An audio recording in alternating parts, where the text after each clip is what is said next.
विविध आईएएस में आपका फिर से स्वागत है।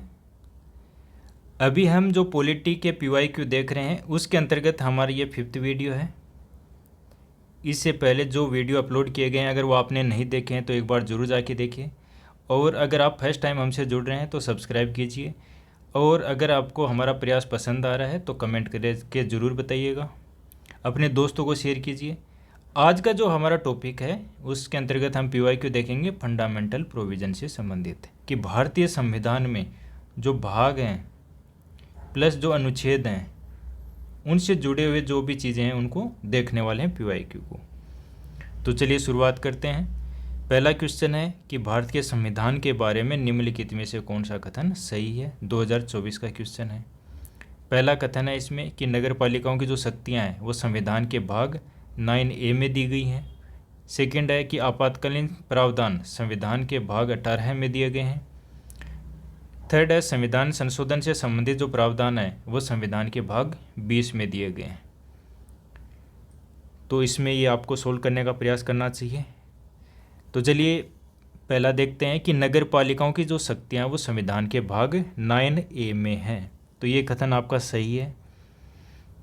देखिए जो भाग 9A है वो कब जोड़ा गया था?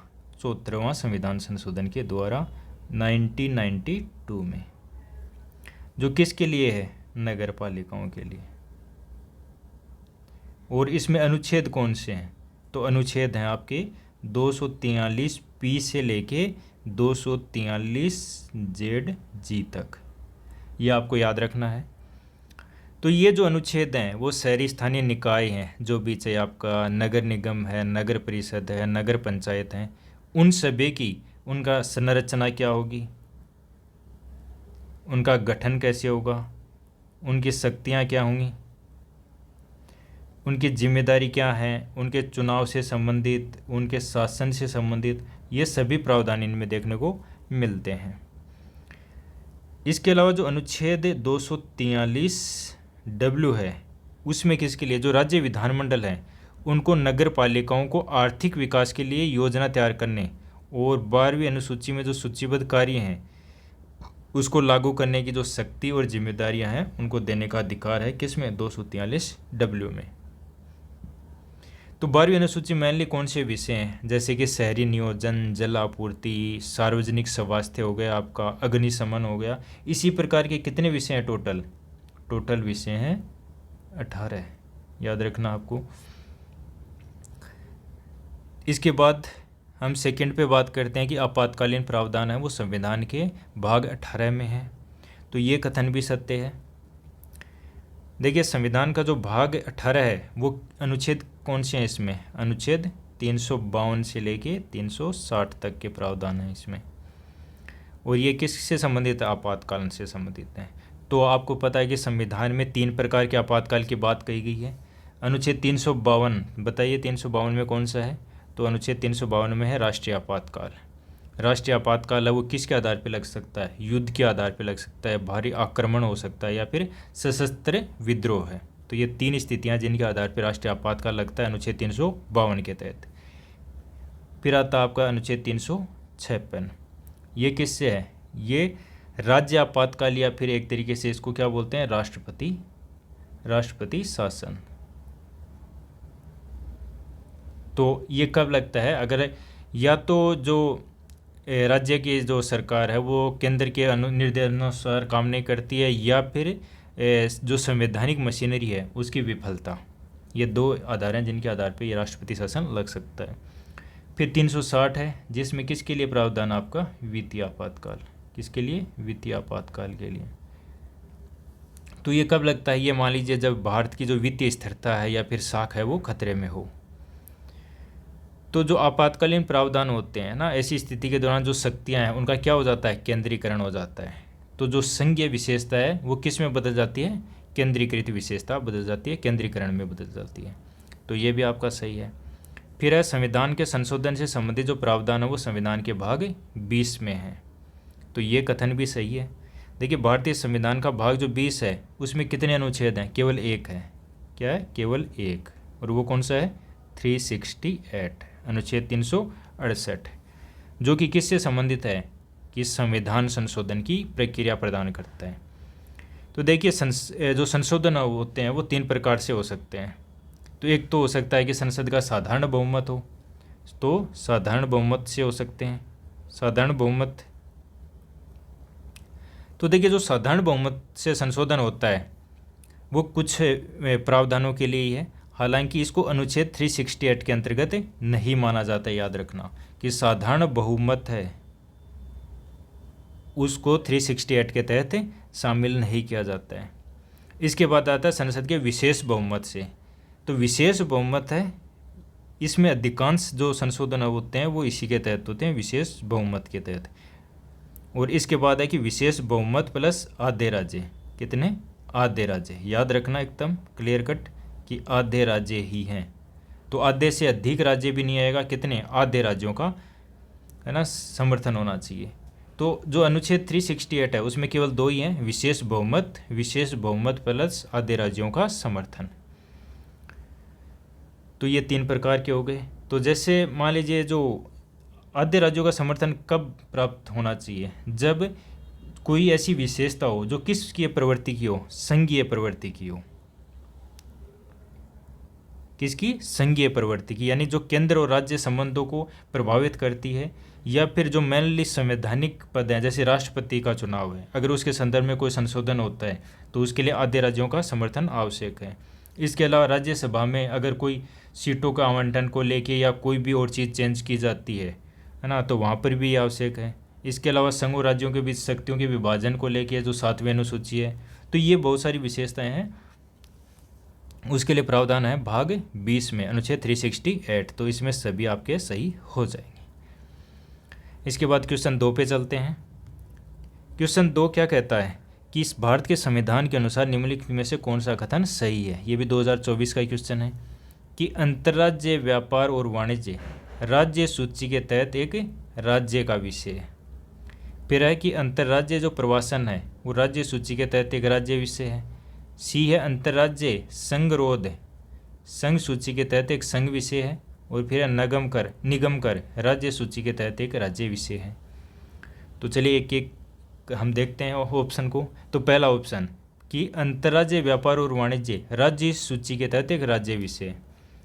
देखिए आपको याद रखना है कि अगर सामान्य रूप से वर्ड हो व्यापार और वाणिज्य, तो ऐसा भी हो सकता है ना कि व्यापार और वाणिज्य है वो एक राज्य के भीतर ही हो, यानी अंतर्राज्य हो, अंतर्राज्य। तो देखिए इस प्रकार का जो होता है उसमें क्या होता है कि वो राज्य सूची का भी विषय हो सकता है ना। लेकिन जब बात आती है अंतर्राज्य, किसकी? अंतर्राज्य, यानी 2 या 2 से अधिक राज्यों के बीच जब आती है, तो फिर जो व्यापार और वाणिज्य होगा वो किस विषय सूची का होगा? संघ सूची का होगा। तो अंतर्राज्य आता है तो संघ सूची का, और जो अन्य है वो कौन सा होता है? राज्य सूची का। तो चाहे राज्य सूची, संवर्ती सूची, संघ सूची, ये तीनों ही हैं, तीनों में ही व्यापार वाणिज्य के प्रावधान हैं। लेकिन ये निर्भर करेगा प्रकृति पे कि वो किस प्रकार का व्यापार हो रहा है। अगर एक ही राज्य में हो रहा है तो वो राज्य सूची का विषय है। अगर 2 राज्यों के बीच में या 2 से अधिक राज्यों के बीच में हो रहा है तो वो संघीय सूची का विषय होगा। तो यहाँ पे क्या कहा है? अंतर्राज्यीय व्यापार। तो अंतर्राज्य की जब भी बात आएगी तो किसी भी प्रकार से अंतर्राज्य आप प्रवासन भी कर रहे हैं, मतलब एक राज्य से दूसरे राज्य में भी जा रहे हैं, तो वो भी विषय किसका बन जाता है? संघ सूची का। तो देखिए पहला कि इसमें राज्य सूची का, तो राज्य सूची का विषय नहीं है, किसका? ये संघीय सूची का। तो ये आपको याद रखना है। फिर बात करते हैं बी, अंतर्राज्यीय प्रवासन राज्य सूची के तहत एक राज्य विषय है। तो ये भी गलत हो गया जो अभी ऊपर वाला डिस्कस किया था कि चाहे आपका व्यापार वाणिज्य हो चाहे प्रवासन हो, अगर जब भी वर्ड आएगा अंतर्राज्य तो इसका मतलब वो किसका विषय होगा? संघ का।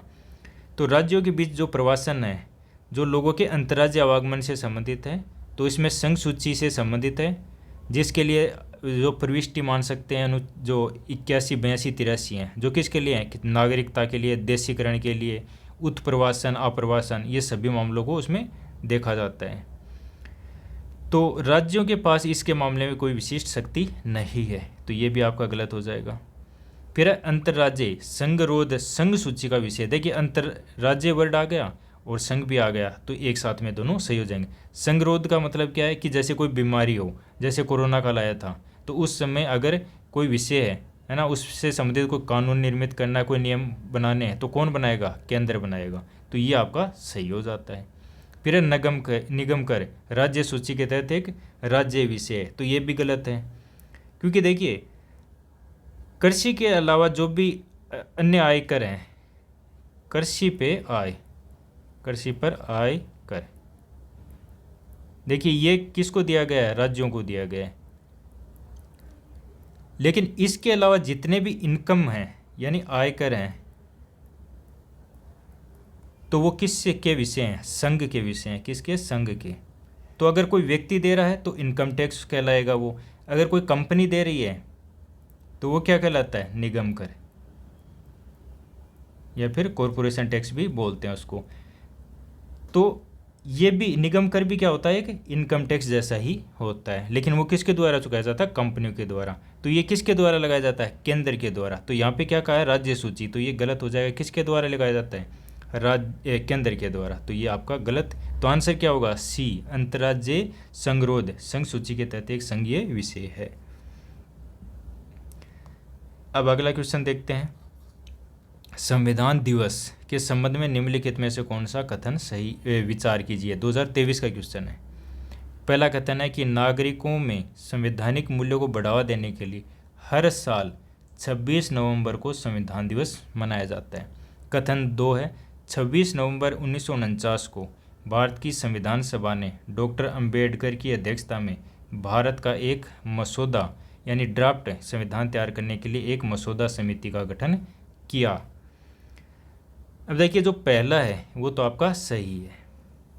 क्या है? सही है। तो देखिए आप है ना इसमें एक मेथड लगा सकते हैं, एक स्मार्ट टेक्निक बताता हूँ मैं आपको। इसमें क्या करना है आपको कि अगर मान लीजिए दो स्टेटमेंट हैं और दोनों में क्या है? कोई संख्या दी गई है। क्या दी गई है? संख्या। तो उसमें क्या है कि अधिकतम संभावना यही होती है कि जो एक होगा वो सही होगा, दोनों नहीं सही होंगे, दोनों एक साथ सही नहीं होंगे। सही नहीं, आप इसको नोट कर सकते हैं कि दोनों एक साथ सही नहीं होंगे। तो इसका मतलब है कि यहाँ पे देखिए दो जगह डेट दी गई है, तो इसका मतलब है कि इनमें से एक ही सही होने की संभावना ज़्यादा है। तो देखिए पहले तो क्या करता था यूपीएससी कि एक देता था और वो गलत दे देता था, लेकिन अब क्या कर रहा है कि वो कंफ्यूज करने के लिए दो दो में डेट दे देता है या संख्या दे देता है। तो इसका परिणाम क्या है कि इनमें से एक ही सही होने की संभावना होती है।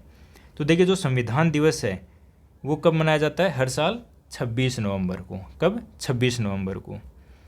और ये है 26 नवंबर 1949 को जो संविधान सभा द्वारा भारत के संविधान को अपनाने की याद में मनाया जाता है। याद रखना है कब अपनाया गया था भारतीय संविधान? 26 नवंबर 1949 को, जिसको कहाँ पे लिखा गया है? प्रस्तावना में। अंतिम लाइन याद कीजिए, तो प्रस्तावना में इसको लिखा गया है। तो देखिए भारत सरकार ने 2015 से, कब से? 2015 से आधिकारिक तौर पर 26 नवंबर को संविधान दिवस के रूप में घोषित किया। उद्देश्य क्या है इसका?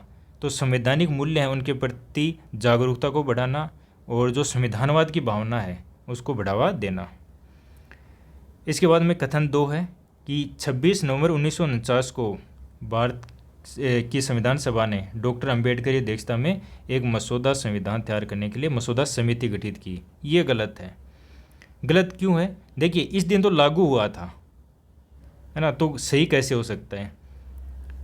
देखिए जो मसौदा समिति का गठन हुआ था ना, वो तो अगस्त 1947 में हो गया था। अगस्त 1947 में ही गठन हो गया था मसौदा समिति का, और इसी ने अपनी रिपोर्ट सौंपी थी 1948 में, जो अंतिम तैयार हुआ था 1948 में। तो ये संभव ही नहीं है कि मसौदा समिति जिस दिन संविधान लागू हो उस दिन तैयार हो, है ना, या गठन हो उसका। तो ये कथन हो गया गलत है। तो आंसर क्या आएगा इसका? सॉरी, इसमें सेकंड गलत है, तो गलत कथन गलत है, तो इसका आंसर होगा सी, यानी कथन 1 सही है लेकिन कथन 2 गलत है। इसके बाद में क्वेश्चन 4 देखते हैं कि 26 जनवरी 1950 को भारत की सटीक संवैधानिक स्थिति क्या थी 2021 में? देखिए ये किससे पूछा गया है? प्रस्तावना से।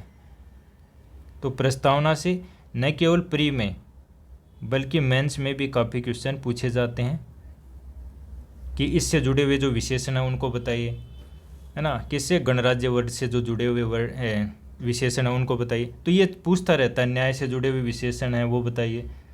तो ये चीज़ें आपको अच्छे से तैयार करनी है। और अगर आपको चाहिए कि मेंस के भी इसी तरीके से हम डिटेल में एनालिसिस करें तो आप कमेंट करके ज़रूर बता सकते हैं।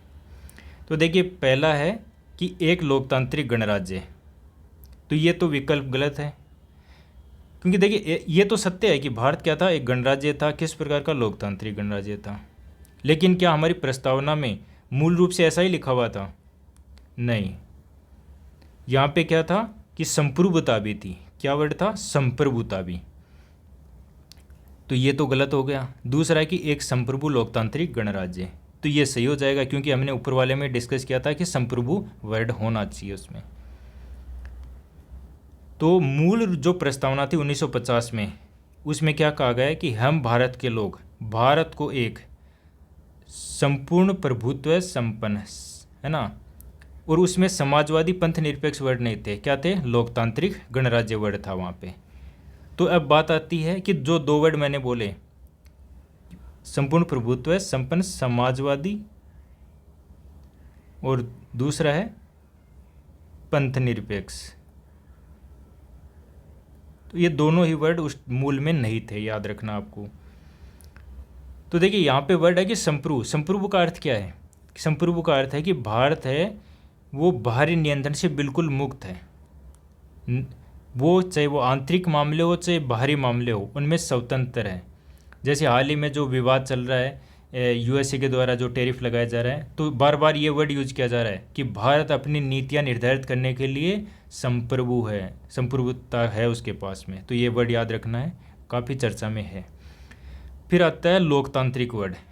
क्या वर्ड है? लोकतांत्रिक। लोकतांत्रिक मतलब लोगों का तंत्र, यानी कि ऐसी सरकार जो लोगों के द्वारा चुनी गई है, जहाँ पे लोगों का वर्चस्व है, लोग डिसीजन ले रहे हैं, तो वह है लोकतांत्रिक। फिर आता है गणराज्य। गणराज्य वर्ड का क्या अर्थ है कि राज्य का जो मुखिया है यानी राष्ट्रपति, वो क्या होगा? निर्वाचित होगा, न कि वंशानुगत। जैसे कि ब्रिटेन में क्या है, आपका राजतंत्र है, वहाँ पे गणतंत्र नहीं है। तो ये वर्ड याद रखना आपको। तो 26 जनवरी 1950 को यही स्थिति थी, एक संप्रभु लोकतांत्रिक गणराज्य। तो बात करते हैं हम कि यहाँ पे जो दिया गया सी में एक धर्मनिरपेक्ष और डी में दिया गया समाजवादी, ये दो वर्ड कहाँ से आए फिर? तो देखिए दोनों ही वर्ड हैं वो भारतीय संविधान में मूल रूप से मौजूद नहीं थे। जब आपातकाल लगा था, जब आपातकाल लगा था तब जो 42वां संविधान संशोधन किया गया था, कौन सा? 42वां, 1976 में, तो उसके माध्यम से ये दोनों वर्ड जोड़े गए थे। हालांकि देखिए जैसे धर्मनिरपेक्षता की, पंथ निरपेक्षता की बात करते हैं तो इसकी भावना भारतीय संविधान में पहले से नहीं थी। कैसे? जैसे इसके लिए आप अनुच्छेद देखिए 25 से 28, 25 से 28 मौलिक अधिकार, है ना, तो वहाँ पे धार्मिक स्वतंत्रता का अधिकार आपको दिया गया है। इसके बाद बात करते हैं जो समाजवादी है, तो ये भी उसी टाइम में जोड़ा गया था 42वें संशोधन से। तो इसका आंसर हो जाएगा आपका बी। इसके बाद क्वेश्चन 5 देखते हैं कि निम्नलिखित में से कथनों पर विचार करें। 2020 का क्वेश्चन है कि भारत का जो संविधान है वो संघवाद, धर्मनिरपेक्षता, मौलिक अधिकार और लोकतंत्र के संदर्भ में अपनी मूल संरचना को परिभाषित करता है। क्या करता है? डिफाइन करता है। सेकेंड है कि भारत का संविधान नागरिकों की स्वतंत्रता की रक्षा करने और उन आदर्शों को बनाए रखने के लिए न्यायिक समीक्षा का प्रावधान करता है जिन पर संविधान आधारित है। देखिए यहाँ पे एक स्मार्ट टेक्निक बताता हूँ मैं आपको। स्मार्ट टेक्निक क्या है कि अगर कहीं भी ये वर्ड आए कि संविधान के द्वारा, संविधान में ये चीज़ डिफाइन की गई है, क्या है? संविधान में परिभाषित किया गया है, तो जब भी ऐसा कहीं भी आप देखो तो उसको डायरेक्टली आपको गलत कर देना है। लेकिन प्रयास ये कीजिए कि आपको नॉलेज हो, उसके बाद ही अगर आपको नहीं पता है तो अंतिम रूप से इसका आपको स्मार्ट टेक्निक का प्रयोग करना है। तो इसी प्रकार की अगर आप टेक्निक हमसे सीखना चाहते हैं तो कमेंट करके ज़रूर बताइएगा, जिसमें हम डिटेल में ये चीज़ें डिस्कस कर सकें। तो देखिए इसमें पहले ही आ गया कि मूल संरचना उसको संविधान में डिफाइन किया गया है। तो देखिए ऐसा कुछ भी नहीं है, भारतीय संविधान में कहीं भी जो बेसिक स्ट्रक्चर है उसको डिफाइन नहीं किया गया है। मेनली तो जो बेसिक स्ट्रक्चर की जो अवधारणा है वो संविधान में है ही नहीं, तो फिर आई कहाँ से? ये सुप्रीम कोर्ट के डिसीजन से आई, निर्णयों से आई है। आपको याद होगा केशवानंद भारतीवाद, केशवानंद भारतीवाद कब का था? ये 1973 का। तो इसमें इसको प्रतिपादित किया गया था। इसमें देखिए मेनली ये था कि अनुच्छेद 368 में संशोधन की शक्ति को लेके, कि जो संसद है उसकी शक्तियां सीमित हैं या फिर असीमित हैं, इसी को लेके जो वाद विवाद चल रहा था।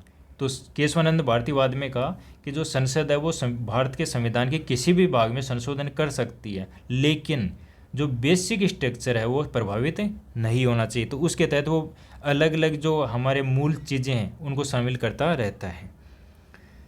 तो जैसे संघवाद हो गया, आपका धर्मनिरपेक्षता हो गया, मौलिक अधिकार हैं, लोकतंत्र है ना, न्यायिक समीक्षा है, इन सभी को मूल संरचना का हिस्सा माना गया है। तो ये आपका गलत हो जाएगा, क्योंकि इसमें क्या कह रहा है? डिफाइन करेगा। लेकिन अगर मान लीजिए ये आता है कि भारतीय संविधान जो मूल संरचना है उसमें ये चीज़ें शामिल है, तो सही हो जाएगा। लेकिन ये आ जाएगी संविधान में है तो ये गलत हो जाएगा। और दूसरा कि संविधान उनको डिफाइन करता है तो भी गलत हो जाएगा। बात करते हैं ये दो कथन।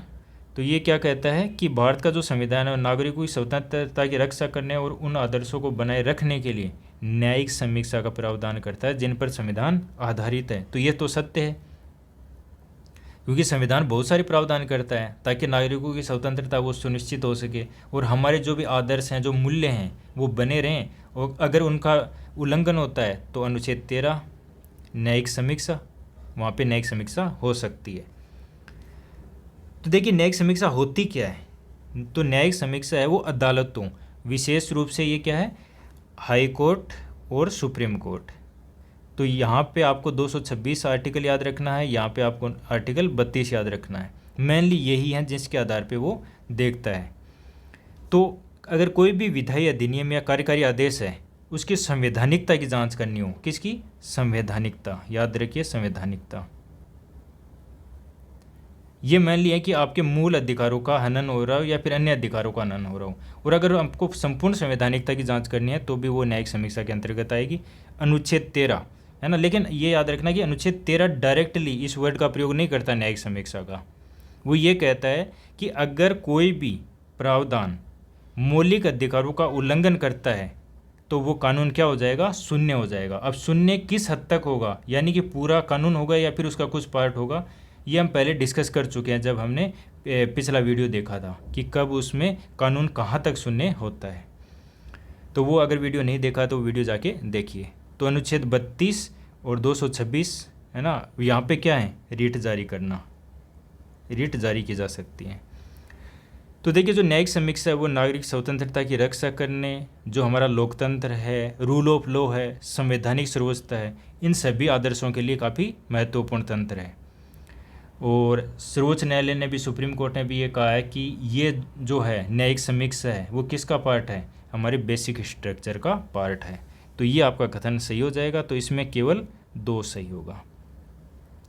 क्वेश्चन 6 पे चलते हैं कि भारत के संविधान की प्रस्तावना है 2020 में पूछा गया है।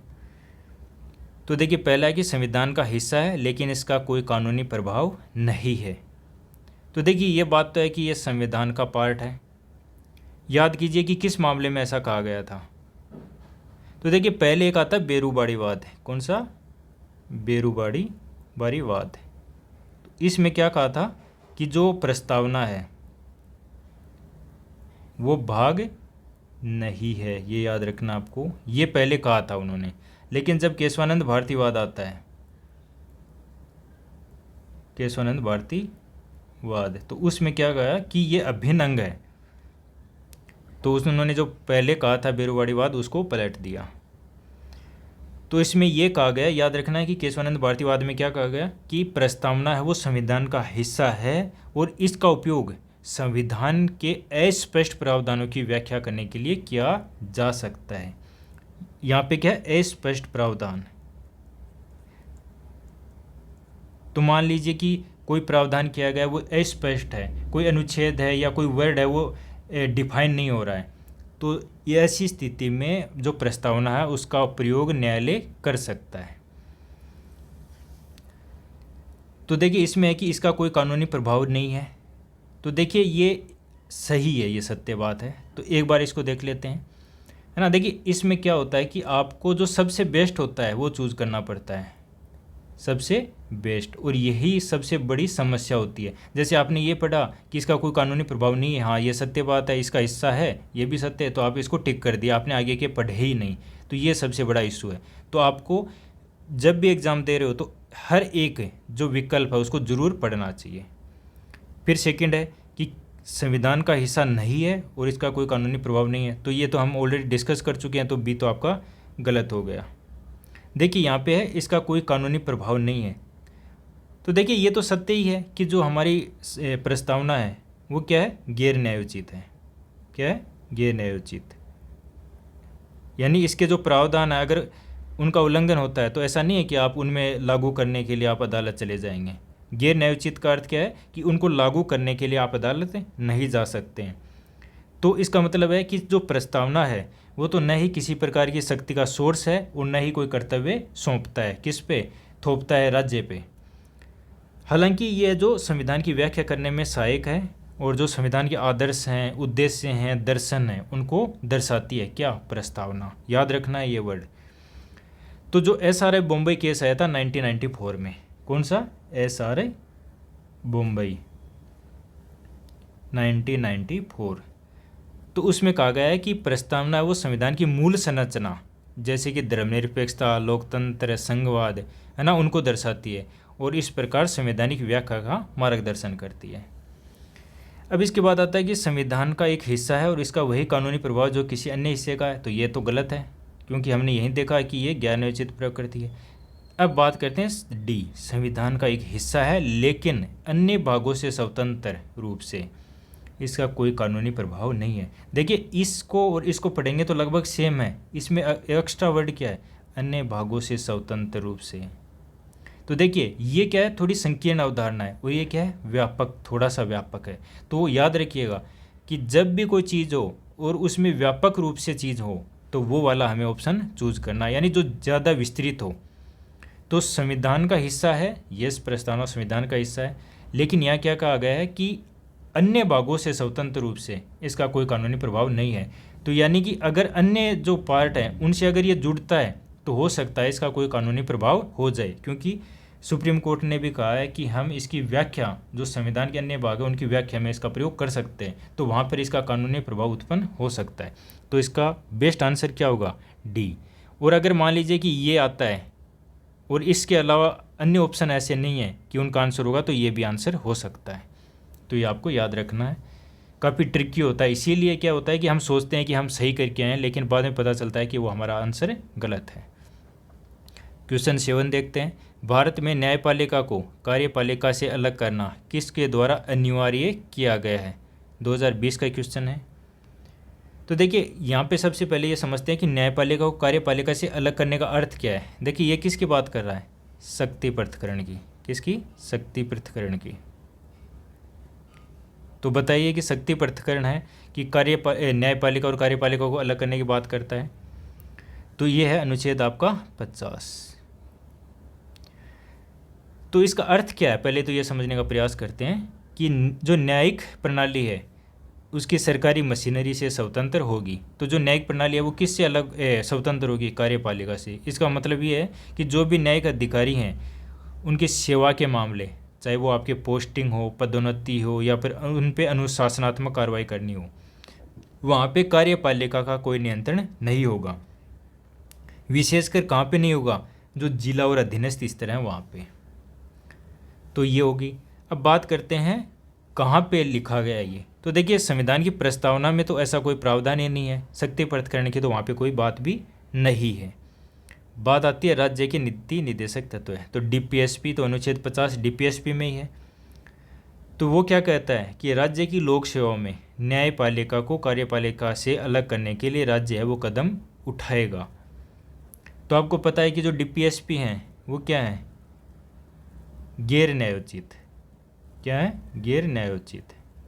तो इसका मतलब क्या है कि अगर सरकार ऐसा न करे तो भी कुछ नहीं होने वाला है। मतलब ये है कि अगर मान लीजिए सरकार नहीं करती है कि हम शक्ति पृथक्करण को लागू नहीं करेंगे, हम दखलंदाजी करेंगे न्यायपालिका में, तो इसका मतलब क्या होगा कि उसके बावजूद भी कोई भी सीधे अदालत में लागू करने के लिए वहाँ पे नहीं जा सकता है। डीपीएसपी क्या है? सिर्फ मार्गदर्शक सिद्धांत है, मार्गदर्शक सिद्धांत। देखिए इसमें भी क्या कहा गया है कि राज्य ऐसा करने का प्रयास करेगा, लागू करेगा, ऐसा नहीं है कि उसको करना ही है, क्योंकि अगर करना होता तो फिर वो न्यायोचित हो जाता, यानी कि उसके विरुद्ध फिर आप न्यायालय में जा सकते हैं, लेकिन डीपीएसपी को लागू करने के लिए आप न्यायालय में नहीं जा सकते। तो इस प्रकार भी क्वेश्चन पूछा जा सकता है कि अगर अनुच्छेद 50 है उसको लागू नहीं किया जाता है या शक्ति पृथक्करण को लागू नहीं किया जाता है तो फिर क्या होगा? तो देखिए कुछ नहीं होने वाला है, वो गैर न्यायोचित प्रकृति है इनकी, तो आप न्यायालय में नहीं जा सकते, खत्म बात। तो सर्वोच्च न्यायालय के जो बहुत सारे निर्णय हैं उसमें यह भी कहा गया है कि हमें न्यायपालिका है उसकी स्वतंत्रता पे जोर देना चाहिए, और न्यायपालिका की जो स्वतंत्रता है उसको बेसिक स्ट्रक्चर का पार्ट भी माना गया है। क्यों माना गया है? क्योंकि देखिए हमने पहले पढ़ा था कि जो संघवाद है उसको बनाए रखने के लिए, संविधान की सर्वोच्चता बनाए रखने के लिए, संविधानवाद को बनाए रखने के लिए, रूल ऑफ लॉ लाने के लिए, ये सब के लिए हमें किसकी आवश्यकता है? एक स्वतंत्र न्यायपालिका की। तो देखिए जो संविधान की प्रस्तावना उसमें किसका वर्णन मिलता है? आपका न्याय का, स्वतंत्रता का, लेकिन शक्ति पृथक्करण का कोई उल्लेख नहीं मिलता है। बी हमारा सही है क्योंकि हम ये देख चुके हैं। देखिए सी, 7वीं अनुसूची। 7वीं अनुसूची किससे संबंधित है? जो शक्तियों के विभाजन की बात करती है। किसकी? शक्तियों के विभाजन की। तो इसमें 3 अनुसूचियाँ, 3 सूचियाँ हैं, संघ सूची, राज्य सूची, समवर्ती सूची। तो इसका भी किसी प्रकार की शक्ति पृथक्करण का नहीं है। देखिए 7वीं जो अनुसूची है वो किसकी है? शक्तियों के विभाजन की बात है। याद रखिएगा शक्ति पृथक्करण अलग वर्ड है और शक्तियों के विभाजन अलग है। कई बार क्या होता है, जैसे मेंस की आंसर राइटिंग कर रहे होते हैं, पूछा है शक्तियों के विभाजन को तो वहाँ पे शक्ति पृथक्करण को लिख दिया जाता है, जहाँ शक्ति पृथक्करण को पूछा गया है वहाँ पे शक्ति विभाजन को। तो ये आपको क्लियर कट पता होना चाहिए। फिर है पारंपरिक व्यवहार। तो ऐसा कुछ नहीं है, क्योंकि भारत का कुछ है संवैधानिक जो परंपराएं उनका पालन कर सकता है, लेकिन ऐसा नहीं है कि मतलब उसको शक्ति पृथक्करण में कुछ कहीं लागू किया गया है। तो ये क्या एक संवैधानिक निर्देश है, डीपीएसपी में शामिल किया गया है। तो आपका आंसर हो जाएगा इसका बी। क्वेश्चन 8 पे चलते हैं। यदि भारत का राष्ट्रपति किसी विशेष राज्य के संबंध में संविधान के अनुच्छेद 356 यानी राष्ट्रपति शासन के तहत प्रदान की गई अपनी शक्तियों का प्रयोग करता है तो 2018 का क्वेश्चन है। तो देखिए पहला है कि राज्यों की विधानसभा स्वतः ही भंग हो जाती है। तो देखिए ये तो गलत हो गया। आपने पॉलिटी में काफ़ी पढ़ा होगा लक्ष्मीकांत में कि ऐसा नहीं है कि अनुच्छेद 356 लागू होते ही जो विधानसभा है वो स्वतः भंग हो जाती है, ऐसा नहीं है। मेनली ये किसको प्रभावित करता है? जो अनुच्छेद 356 है वो वहाँ की सरकार को प्रभावित करता है। सरकार का मतलब जो सीएम प्लस मंत्रिपरिषद होती है उसको प्रभावित करता है, न कि जो विधानसभा है उसको। हालांकि देखिए ऐसा हो सकता है कि वो विधानसभा को निलंबित कर सकता है या फिर भंग कर सकता है, लेकिन ये परिस्थिति पे निर्भर करेगा, स्वतः भंग नहीं होगी। देखिए प्रारंभ में क्या होता है कि उद्घोषणा की जाती है, फिर जो संसद है, संसद जब अनुमोदन कर देती है तो वहाँ की जो विधानसभा है वो निलंबन में चली जाती है। ऐसा इसलिए किया जाता है कि यदि संसद उद्घोषणा को मंजूरी न दे, मान लीजिए जो संसद है उसने उद्घोषणा को मंजूरी न दी, तो इसे रद्द करने का अवसर बना रहे, यानी कि जो विधानसभा है वो स्वतः ही काम करती रहे। तो इसलिए ये हो जाएगा आपका गलत। इसके बाद बी विकल्प, उस राज्य की विधानमंडल की शक्तियों का प्रयोग संसद द्वारा या उसके अधिकार के तहत किया जाएगा। तो ये ठीक है। क्यों ठीक है? देखिए अनुच्छेद 356(1)(b), याद कीजिए अनुच्छेद 356 क्लोज 1 क्लोज बी। उसमें क्या कहा है कि जब राष्ट्रपति शासन लगाया जाता है तो जो राष्ट्रपति है ये घोषणा कर सकता है कि जो राज्य के विधानमंडल की शक्तियाँ हैं उनका प्रयोग अब कौन करेगा? या तो संसद करेगी या उसके अधिकार के तहत किया जाएगा। इसका मतलब क्या हो गया कि राष्ट्रपति शासन की अवधि के दौरान राज्य की जो विधायी शक्तियाँ हैं वो संसद को हस्तांतरित हो जाती हैं। और फिर क्या हो सकता है कि संसद है वो इस शक्ति को किसको सौंप सकती है, या तो राष्ट्रपति को सौंप सकती है, या फिर राष्ट्रपति है वो अपने किसी अन्य प्राधिकारी को, जैसे कि राज्यपाल को। तो मेनली क्या है, राज्यपाल को ही शक्तियाँ सौंपी जाती हैं, तो वही कार्य करने के लिए अधिकृत होता है। तो ये आपका सही हो गया। फिर है कि उस राज्य में अनुच्छेद 19 निलंबित हो जाता है। देखिए, जो मौलिक अधिकार हैं उन पे जब राष्ट्रीय 356 के तहत राष्ट्रीय आपातकाल लगता है तब ये होती हैं चीज़ें। अदरवाइज मौलिक अधिकारों पे जो 356 के तहत जो राष्ट्रपति शासन लगाया जाता है उस पर कोई प्रभाव नहीं होता है। तो मौलिक अधिकारों पे किसी प्रकार की कोई पाबंदी नहीं होती है, तो ये आपका गलत हो जाएगा। तो देखिए, अनुच्छेद 19 किसके लिए है, भाषण और अभिव्यक्ति की स्वतंत्रता के लिए। तो याद रखना आपको, केवल राष्ट्रीय आपातकाल यानी अनुच्छेद 352 उसके दौरान निलंबित किया जा सकता है, राष्ट्रपति शासन के तहत नहीं। तो याद कीजिए कि वहाँ पे कौन से अनुच्छेद 19 जब राष्ट्रीय आपातकाल लगता है तो अनुच्छेद 358 और 359 जो कि मौलिक अधिकारों के निलंबन से संबंधित हैं। राष्ट्रपति शासन के दौरान अनुच्छेद 358 और 59 हैं वो लागू नहीं होते हैं। तो इसका मतलब है कि अनुच्छेद 19 है वो बरकरार रहता है। फिर राष्ट्रपति उस राज्य से संबंधित कानून बना सकता है, तो ये भी गलत है। क्यों गलत है? देखिए, अगर अनुच्छेद 356 लागू होता है तो इसका मतलब ये नहीं है कि राष्ट्रपति अब कानून भी बनाएगा। कानून कौन बनाएगा? तो कानून बनाएगी संसद। कानून कौन बनाएगी? संसद। यह आपको याद रखना है।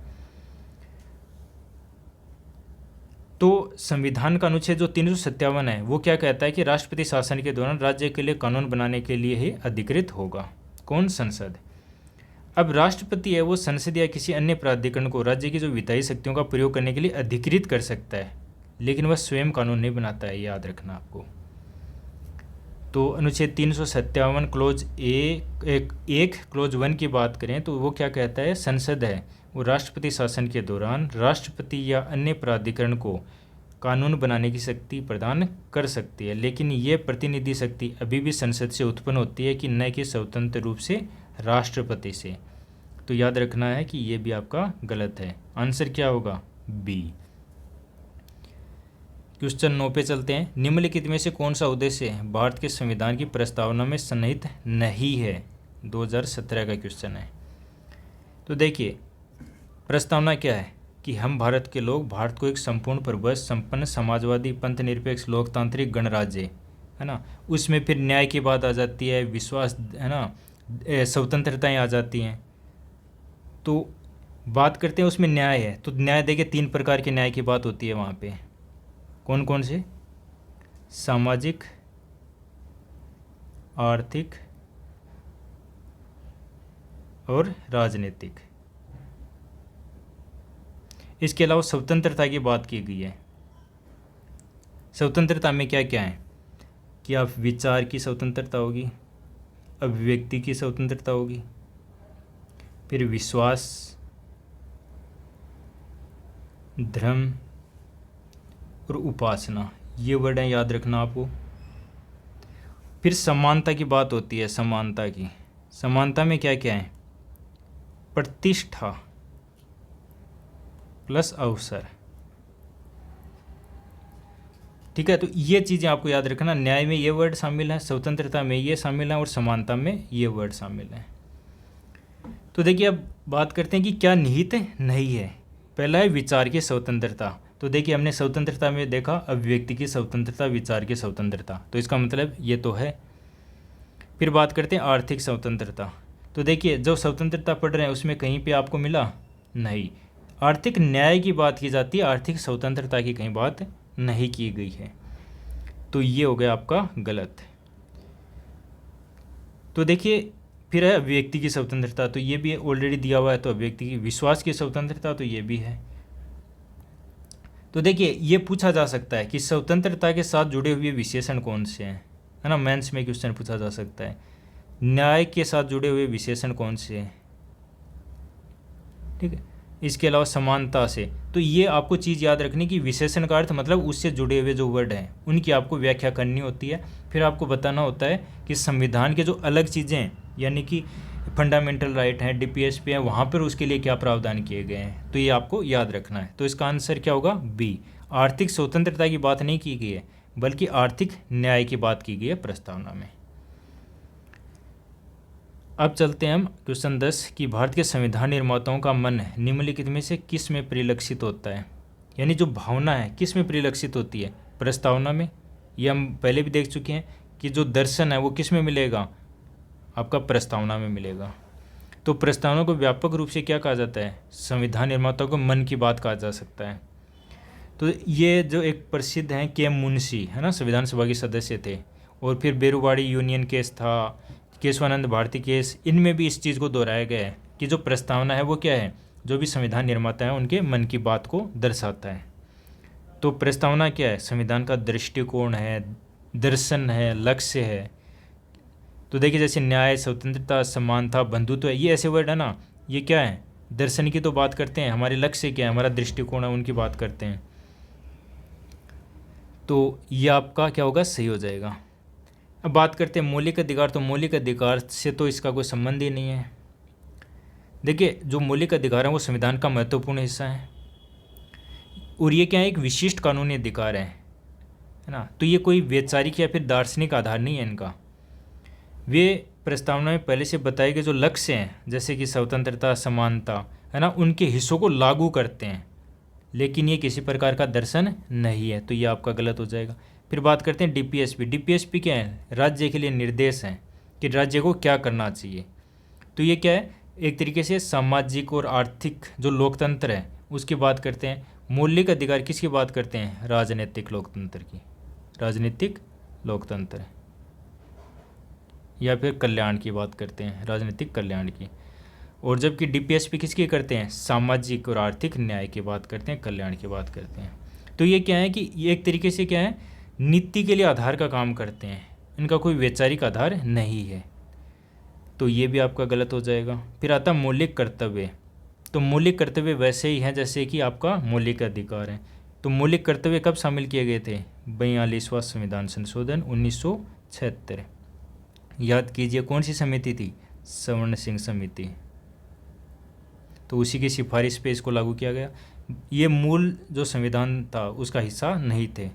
तो ये भी किसी प्रकार से फिर जब संविधान का हिस्सा ही नहीं थे तो कैसे मन को प्रतिबिंबित कर सकते हैं? तो ये भी गलत हो जाएगा। आंसर क्या होगा? ए। क्वेश्चन 11 की बात करते हैं। तो क्वेश्चन 11 है कि भारत में न्यायिक समीक्षा का क्या तात्पर्य है? 2017 का क्वेश्चन है। तो देखिए इसमें हमें वो जो सबसे बेस्ट व्याख्या है वो देखनी है, ये याद रखना है। तो देखिए न्यायिक समीक्षा हमने बात की है कि अनुच्छेद 13 प्रावधान करता है कि जो भी कानून संविधान के विरुद्ध होगा, संविधान के जो मूल मूल्य हैं या फिर एफआर हैं या फिर आप बेसिक स्ट्रक्चर बोल सकते हैं, उनके अगर विरुद्ध है तो उसकी क्या हो सकती है? समीक्षा हो सकती है। तो अनुच्छेद 13, 32, 226 है ना, इसके अलावा अनुच्छेद 131, 136 वहाँ पर भी ये सब चीज़ें निहित हैं। और जो जैसे केशवानंद भारतीवाद की हमने बात की, मिनर्वा मिल्सवाद की, तो वहाँ पर भी इस चीज़ की पुष्टि की गई है। किसकी? न्यायिक समीक्षा की। तो विकल्प 1 की बात करते हैं कि न्यायपालिका की कानूनों और कार्यकारी आदेशों की संवैधानिकता पर फैसला सुनाने की शक्ति। तो देखिए ये सही लग रहा है हमें अभी तक। तो हमने जैसे डिस्कस किया कि अनुच्छेद 13, 32, 226 इनमें ये सब प्रावधान है। तो अब इसको अभी एक को सही मानते हैं। तो देखिए अनुच्छेद 13(2) है। अनुच्छेद 13(2) याद कीजिए, वो क्या कहता है कि मौलिक अधिकारों से असंगत या उनका अल्पीकरण करने वाले कानून क्या होंगे? शून्य होंगे। अनुच्छेद 32 और 226 वो क्या कहते हैं कि सुप्रीम कोर्ट और हाई कोर्ट है उनको रिट क्षेत्राधिकार है। और जो केशवानंद भारती था वहाँ पे जो न्यायिक समीक्षा है उसको बेसिक स्ट्रक्चर का पार्ट माना गया था। अब बात करते हैं विकल्प बी, न्यायपालिका की विधायकों द्वारा बनाए गए कानूनों की बुद्धिमत्ता पर सवाल उठाने की शक्ति। देखिए ये कहाँ मिलेगी आपको? यूएसए में मिलेगी। भारत में ऐसा कुछ भी नहीं है। भारत में बस इतना सा है कि जो कानून बना है क्या वो संविधान के अनुरूप है या नहीं है। लेकिन जब यूएसए में बात आती है तो वह यहाँ पे ये देखा जाता है कि जो कानून है वो उचित है कि नहीं है, औचित्य का निर्धारण होता है वहाँ पे। तो इसलिए ये व्याख्या होगी गलत। तो देखिए अदालतें हैं वो किसी कानून के पीछे की जो नीतिगत बुद्धिमत्ता या विधायी इरादे हैं उन पर कभी भी सवाल नहीं उठाती है। कहाँ पे? भारत में। न्यायिक समीक्षा बस इस बात की जांच करती है कि क्या जो कानून है वो संविधान के अनुरूप है या फिर नहीं है। यहाँ पे उसके औचित्य का निर्धारण नहीं होता है। जो अदालतें होती हैं वो किसका? शक्ति पृथक्करण का जो सिद्धांत है उसको बनाए रखने का प्रयास करती हैं। अब विकल्प सी की बात करते हैं तो न्यायपालिका की राष्ट्रपति द्वारा सहमति देने से पहले सभी जो विधायी अधिनियम है उनकी समीक्षा करने की शक्ति। तो ये भी गलत है। ऐसा कुछ नहीं होता है कि कोई बिल अगर राष्ट्रपति के पास आता है और राष्ट्रपति पहले न्यायालय से पूछेगा कि भाई मैं अनुमति दूं या नहीं दूं, ऐसा कुछ भी नहीं होता है। तो ये गलत है। ये तो तब होगा जब वो पास होके मतलब एक्ट बन चुका होगा, उसके बाद में उसकी न्यायिक समीक्षा होती है। तो ये कथन गलत हो जाएगा। फिर आता है डी, न्यायपालिका की समान व विभिन्न मामलों में पहले दिए गए अपने स्वयं के निर्णयों की समीक्षा करने की शक्ति। ये तो बिल्कुल ही गलत है। देखिए ये जो बोला जाता है ना कि जब न्यायपालिका अपने जो पूर्व के निर्णय हैं, ठीक है, उनकी पुनः समीक्षा कर रहा है, तो इनको बोला जाता है पुनर्विचार क्षेत्राधिकार, रिव्यू जुडिक्शन बोला जाता है, या फिर इसको क्यूरेटिव पिटीशन भी बोला जाता है, उपचारात्मक याचिका। तो ये अवधारणा इससे संबंधित है, न्यायिक समीक्षा नहीं। तो यहाँ पे वर्ड याद रखना है, जब वो अपने निर्णय की समीक्षा करता है तो क्या है? एक हो गया रिव्यू जुडिक्शन जुडिक्शन, और एक हो गया आपका उपचारात्मक याचिका जिसको इंग्लिश में बोलते हैं क्यूरेटिव पिटीशन। तो इन अवधारणाओं से संबंधित है सर्वोच्च न्यायालय अनुच्छेद 137, अनुच्छेद जो 137 है ना, उसके तहत वह अपने जो स्वयं के निर्णय होते हैं उनकी समीक्षा कर सकता है, जिसके तहत ये दो चीज़ें आपको याद रखनी है। लेकिन ये कानून या कार्यकारी कार्यों की न्यायिक समीक्षा के समान नहीं है, ये एक अलग ही चीज़ हो जाती है। तो ये आपका गलत होगा। तो ये रिव्यू जुडिक्शन वाला आ जाए या फिर क्यूरेटिव पिटीशन आ जाए तो उनका संबंध किससे है कि न्यायपालिका वो अपने पूर्व के जो निर्णय हैं उनकी समीक्षा कर सकता है। तो इसका आंसर क्या होगा? आपका ए होगा। इसके बाद क्वेश्चन 12 पे चलते हैं। देखिए क्वेश्चन 12 क्या है? निम्नलिखित में से कौन सी राज्य में राष्ट्रपति शासन की उद्घोषणा आवश्यक परिणाम नहीं है? 2017 का है। तो राष्ट्रपति शासन की उद्घोषणा के आवश्यक परिणाम नहीं है, क्या नहीं होगा चीज़ें? तो राज्य विधानसभा का विघटन। तो देखिए आवश्यक रूप से नहीं होता है। हमने पहले भी डिस्कस किया अभी थोड़ी देर पहले कि जो अनुच्छेद 356 है उसके तहत जो राष्ट्रपति शासन की घोषणा की जाती है तो विधानसभा को या तो निलंबित किया जाता है या फिर भंग किया जाता है ना। लेकिन ये अपने आप नहीं है कि स्वतः परिणाम नहीं है। तो राज्य विधानसभा अपने आप विघटन नहीं होता उसका। देखिए आवश्यक है कि जो भी उद्घोषणा हुई है कि हम राष्ट्रपति शासन लागू कर रहे हैं, है ना, तो उसके लिए आवश्यक है कि पहले संसद अनुमति दे। तो जब संसद अनुमति देगी तब हो सकता है कि ये डिसीजन लिया जाए कि जो विधानसभा उसका विघटन होगा या नहीं होगा। तो ज़्यादातर क्या होता है, उसको निलंबित किया जाता है। तो जैसे SRF बॉम्बे केस था उसमें ये स्पष्ट किया गया था कि विघटन है वो संसदीय अनुमोदन के बाद ही होना चाहिए, ये स्वतः नहीं होगा। तो ये आवश्यक परिणाम नहीं है। फिर सेकंड की बात करते हैं। सेकंड क्या कह रहा है कि राज्य में मंत्रिपरिषद को हटाना। तो देखिए ये आवश्यक रूप से होगा। ये क्या होगा? आवश्यक रूप से होगा, क्योंकि देखिए मेनली जो प्रभाव पड़ता है वो किस पे है? वहाँ की सरकार पे। तो राष्ट्रपति शासन के तहत जो राज्यपाल है वो राष्ट्रपति की ओर से राज्य की कार्यकारी शक्तियों को संभालता है। इस कारण जो राज्य की मंत्रिपरिषद होता है उसको डायरेक्टली बर्खास्त कर दिया जाता है। तो राष्ट्रपति जो शासन होता है उसका मूल उद्देश्य ही ये होता है कि जो राज्य का शासन है वो अपने हाथ में ले ले, और फिर वहाँ पे कौन करेगा? आपका राज्यपाल करेगा। तो ये आवश्यक परिणाम नहीं है ना। ये तो आवश्यक परिणाम है। यहाँ पे क्या पूछा कि आवश्यक परिणाम नहीं है, तो ये तो परिणाम है, तो 2 को हटा दीजिए। तो आंसर क्या हो जाएगा? आपका बी हो जाएगा। सी और देख लेते हैं, ये 3 और देख लेते हैं। स्थानीय निकायों का विघटन। देखिए स्थानीय निकाय हैं उनके विघटन से तो कोई संबंध ही नहीं है, क्योंकि देखिए याद रखिए कि जो राष्ट्रपति शासन होता है उसके लिए जो स्थानीय निकाय हैं वो किसी भी प्रकार से जुड़े हुए नहीं हैं। देखिए स्थानीय निकाय हैं वो क्या है? संवैधानिक है। उनको क्या स्थिति प्राप्त है? संवैधानिक स्थिति प्राप्त है। याद कीजिए भाग आपका 9 और 9A। और वो ऐसा नहीं है कि वो राज्य के अंडर में आते हैं, तो राज्य विधानमंडल और कार्यपालिका से स्वतंत्र होते हैं, जो स्थानीय निकाय होते हैं वो। तो राष्ट्रपति शासन है वो राज्य स्तरीय संस्थाओं को प्रभावित करता है, न कि जो संवैधानिक रूप से संरक्षित स्थानीय निकाय हैं उनको, ये आपको याद रखना है। तो उनके विघटन के लिए संबंधित कानून के तहत एक अलग कानून या फिर संवैधानिक प्रक्रिया की आवश्यकता होती है। अनुच्छेद 356 का उससे कोई रिलेशन नहीं है। तो इसमें क्या पूछा गया है कि आवश्यक परिणाम नहीं है, तो देखिए ये 1 भी नहीं और 3 भी नहीं, तो आंसर क्या हो जाएगा आपका बी हो जाएगा।